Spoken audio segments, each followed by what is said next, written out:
there's no denying that I've been using a lot of Xiaomi devices, and a lot of them actually quite like. How's the Xiaomi 12T Pro after using that for a while? There's a lot to like, but is it for you? And is the 200 megapixel a bit overhyped? Let's find out in this full review.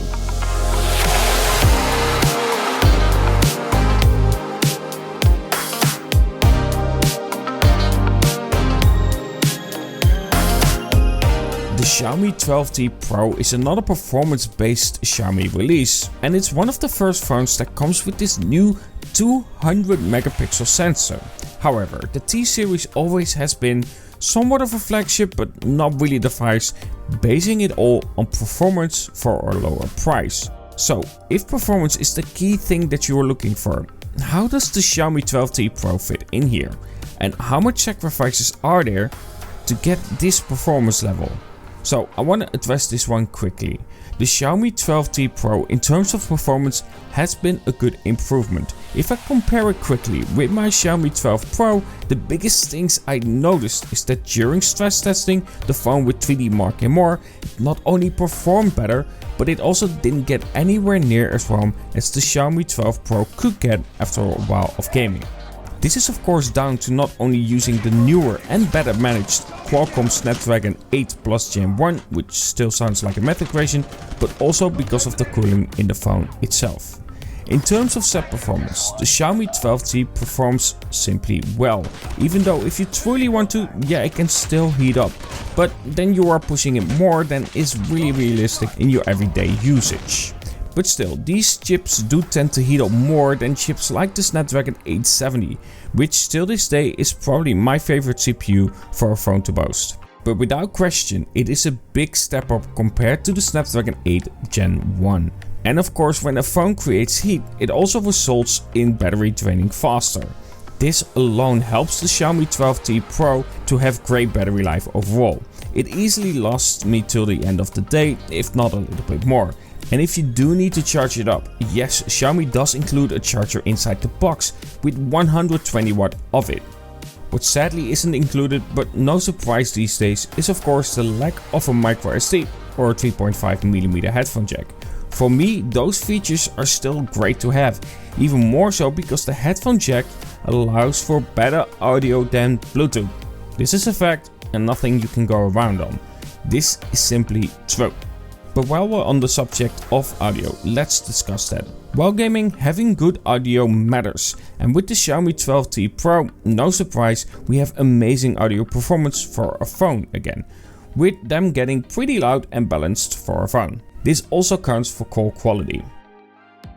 So I know, this is probably one of the big things you wanted to have answered. How is the camera experience? Because we are dealing of course here with a new number game, with the main sensor having a 200 megapixel resolution. Yes, 200 of them. Now, let's begin with the main sensor before I get to the other two. Well, technically I would say one. The main sensor on the Xiaomi 12T Pro honestly is really good. It has overall good contrast and it doesn't make images too bright for me as well. It's not perfect and I think the Mi 11 Ultra still does it better in terms of that. But when it comes to that main camera, I think it's really good for the price itself. Next to that, having the possibility to zoom into the shot itself when you shoot in either the 50 megapixel resolution or the 200 megapixel resolution. It is really nice to have that addition. Though granted, it does tend to take longer and of course it's not comparable to a periscope, but there is still a good amount of zooming in that you can do in shots like this. It is also worth noting that because of this larger sensor, with it being a 1:122 in sensor size, you can get some great natural depth in close-up shots.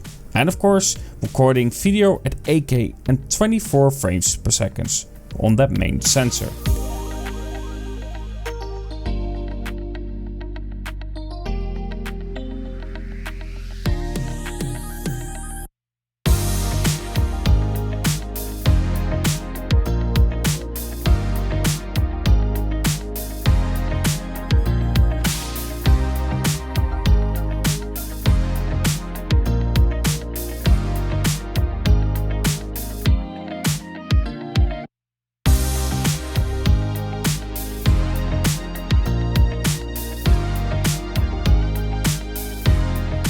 the story changes when it comes to the ultra-wide. Now, I wouldn't call the ultra-wide bad. I would however say that I think that the ultra-wide needed to be better.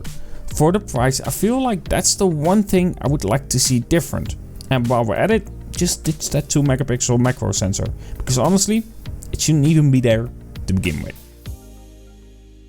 So at the end, the T-series, just like OnePlus does it, is more about the performance than what it is about the camera, for instance. That's something more for the normal, regular, high-end phones, like of course the Mi 11 Ultra that I have, or the Mi 11 itself as well.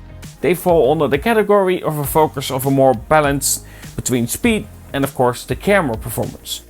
But with the Xiaomi 12T Pro, how is the overall use? Now, if you want a really fast phone, no problem. The Xiaomi 12T Pro is an excellent phone for that. Really no issues, and I did stress test it quite a bit and it performs well here. The main camera is excellent. I really don't have much to complain about it. It just depends a little bit on your preference in terms of images. For me, I still like the Mi 11 Ultra better, but that's also because of the versatility, and that's where I think the Xiaomi 12T Pro is hurt a little bit. And that's mainly because having an 8 megapixel resolution ultra-wide is too low, and having a 2 megapixel macro camera really isn't beneficial at all. I feel like they should have just removed that and focused a little bit more on having a good main camera and then having a pretty decent ultra-wide. Again, this phone isn't for performance, so I get that there's a hit there. But yeah, it would have been nicer to see a little bit of a better ultra-wide. I feel like this shouldn't have that ultra-wide sensor. Either way, the Xiaomi 12T Pro I think is a good device overall. There's a lot to like about it, but there are some sacrifices. If you are looking for the best camera on a phone, this isn't it because of the versatility. If you are looking for a phone that is fast, has a pretty solid display as well, good audio, what you expect from Xiaomi, then the Xiaomi 12T Pro is great. Really no complaints at all. Battery life is excellent, charging is fast, so really not much to add here. Either way, let me know what you think about the Xiaomi 12T Pro, and if you haven't subscribed yet, don't forget to subscribe, hit like and all that stuff, and talk to you guys in the next.